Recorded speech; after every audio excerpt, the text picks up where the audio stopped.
Hi, my name's Alex. I'm going to show you how to put images into text in Photoshop.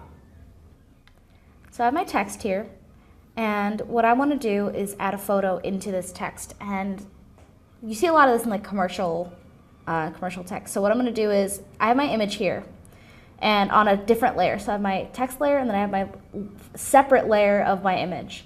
I'm going to go to that layer.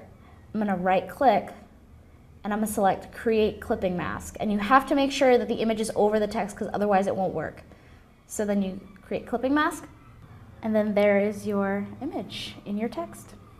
And as you can see, it actually fits right around the text perfectly, and the clipping mask will basically just assign the image to the shape of the text. And that's it.